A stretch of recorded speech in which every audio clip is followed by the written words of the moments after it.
ರಾಜ್ಯದ ಅತಿದೊಡ್ಡ ಲೈಂಗಿಕ ಹಗರಣದ ಆರೋಪಿಯಾಗಿರುವಂತಹ ಎಚ್.ಡಿ. ರೇವಣ್ಣ ಅವರು ಇವತ್ತೇ ಅರೆಸ್ಟ್ ಆಗ್ತಾರಾ ಅನ್ನೋ ಪ್ರಶ್ನೆ ಈಗ ಉದ್ಭವಿಸ್ತಾ ಇದೆ. ಇವತ್ತು ವಿಚಾರಣೆಗೆ ಹಾಜರಾಗದೇ ಇದ್ರೆ ಅರೆಸ್ಟ್ ಆಗೋದು ಫಿಕ್ಸ್. ಹಾಗಾದ್ರೆ ಮನೆ ಕೆಲಸದ ಆಕೆಗೆ ಲೈಂಗಿಕ ಕಿರುಕುಳ ಕೊಟ್ಟಂತಹ ಆರೋಪ ವಿಚಾರದಲ್ಲಿ ಈಗಾಗಲೇ ಅವರ ವಿರುದ್ಧ ಪ್ರಕರಣ ದಾಖಲಾಗಿದೆ. ಇನ್ನೊಂದು ಕಡೆಗೆ ಡಾಕ್ಟರ್ ಜಿ ಪರಮೇಶ್ವರ್ ಅವರು ಒಂದು ಸ್ಟೇಟ್ಮೆಂಟ್ ಅನ್ನು ಕೊಟ್ಟಿದ್ದಾರೆ. ಸ್ಟೇಟ್ಮೆಂಟ್ ಅನ್ನೋದಕ್ಕಿಂತ ಎಚ್ಚರಿಕೆ ಅಂತ ಹೇಳಿದ್ರೆ ಸೂಕ್ತ. ಅದು ಎಸ್ಐಟಿ ವಿಚಾರಣೆಗೆ ಹಾಜರಾಗದೇ ಇದ್ರೆ ಅರೆಸ್ಟ್ ಮಾಡಬೇಕಾಗುತ್ತೆ ಅನ್ನೋ ಎಚ್ಚರಿಕೆಯನ್ನ ಕೊಡ್ತಾ ಇದ್ದಾರೆ ಕಲಬುರಗಿಯಲ್ಲಿ ಮಾತನಾಡ್ತಾ ಗೃಹ ಸಚಿವ ಡಾಕ್ಟರ್ ಜಿ ಪರಮೇಶ್ವರ್. ಹೀಗಾಗಿ ಈ ಕ್ವೆಶ್ಚನ್ ರೈಸ್ ಆಗ್ತಾ ಇದೆ, ಇವತ್ತು ಅರೆಸ್ಟ್ ಆಗ್ತಾರಾ ಎಚ್.ಡಿ. ರೇವಣ್ಣ ಅಂತ. ಈಗಾಗಲೇ 41A ಸೆಕ್ಷನ್ 41A ಇಶ್ಯೂ ಮಾಡಿ ನೋಟಿಸ್ ಇಶ್ಯೂ ಮಾಡಿ 24 ಗಂಟೆಗಳು ಕಳೀತಾ ಇದೆ. 41A 24 ಅವರ್ಸ್ ಒಳಗಡೆ ಯಾರು ಅಕ್ಯೂಸ್ಡ್ ಇದ್ದಾರೆ ಅವರು ಬಂದು ಅಪಿಯರ್ ಆಗಬೇಕು ಎನ್ಕ್ವೈರಿ ಆಫೀಸರ್ಸ್ ಮುಂದೆ. ಅವರು ಹೊರದೇಶಕ್ಕೆ ಹೋಗಿದ್ದಾರೆ, ಬಂದಿಲ್ಲ. ಸನ್ಮಾನ್ಯ ರೇವಣ್ಣ ಅವರು ಬರಬೇಕಾಗಿತ್ತು, ಅವರು ಇವತ್ತು ಬರ್ತೇವೆ ಅಂತ ಹೇಳಿ ಅಧಿಕಾರಿಗಳಿಗೆ ತಿಳಿಸಿದ್ದಾರೆ. ಬಹುಶಃ ಇವತ್ತು ಬರ್ತಾರೆ ಅಂತ ಅಂದ್ಕೊಳ್ತೇನೆ ನಾನು.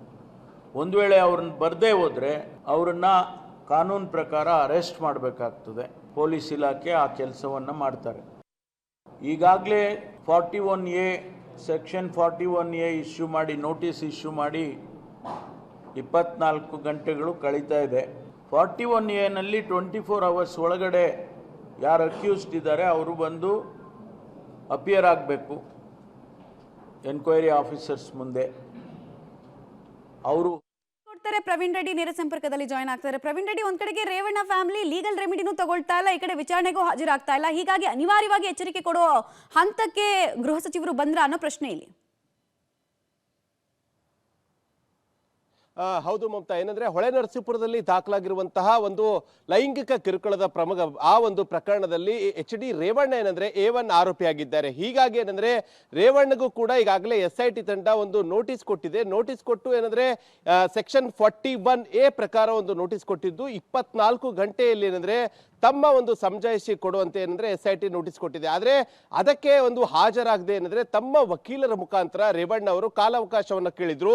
ಆದ್ರೆ ಇವತ್ತು ಗೃಹ ಸಚಿವರು ಕೂಡ ಸ್ಪಷ್ಟವಾಗಿ ಹೇಳಿದ್ದಾರೆ, ಯಾವುದೇ ಕಾರಣಕ್ಕೂ ಕೂಡ ಇಂತಹ ಒಂದು ಗಂಭೀರ ಪ್ರಕರಣಗಳಲ್ಲಿ ಕಾಲಾವಕಾಶ ಕೊಡಲು ಸಾಧ್ಯವಿಲ್ಲ ಅಂತ ಹೇಳಿದ್ದಾರೆ. ಸೊ ಹೀಗಾಗಿ ಇವತ್ತು ಎಚ್.ಡಿ. ರೇವಣ್ಣ ಅವರು ಮಧ್ಯಾಹ್ನ ಅಥವಾ ಸಾಯಂಕಾಲದವರೆಗೂ ಕೂಡ SIT ಮುಂದೆ ಹಾಜರಾಗುವಂತಹ ಎಲ್ಲಾ ಚಾನ್ಸಸ್ ಇದೆ. ಒಂದು ವೇಳೆ ಅವರ ವಿಚಾರಣೆ ವೇಳೆ ಏನಂದ್ರೆ ಅವರು ಕೊಟ್ಟಂತಹ ಉತ್ತರ ಅಷ್ಟು ಸಮಾಧಾನ ಅನಿಸ್ಲಿಲ್ಲ ಅಂದ್ರೆ SIT ಮುಂದೆ ಎಚ್.ಡಿ. ರೇವಣ್ಣ ಅವರು ಬಂಧನ ಆಗುವಂತಹ ಎಲ್ಲಾ ಚಾನ್ಸಸ್ ಇರೋದಾಗಿ ಇವತ್ತು ಗೃಹ ಸಚಿವರು ಕಲಬುರಗಿಯಲ್ಲಿ ಸುದ್ದಿಗೋಷ್ಠಿ ನಡೆಸಿ ಹೇಳಿದ್ದಾರೆ. ಈ ಮೂಲಕ ಎಲ್ಲೋ ಒಂದು ಕಡೆ ಎಚ್.ಡಿ.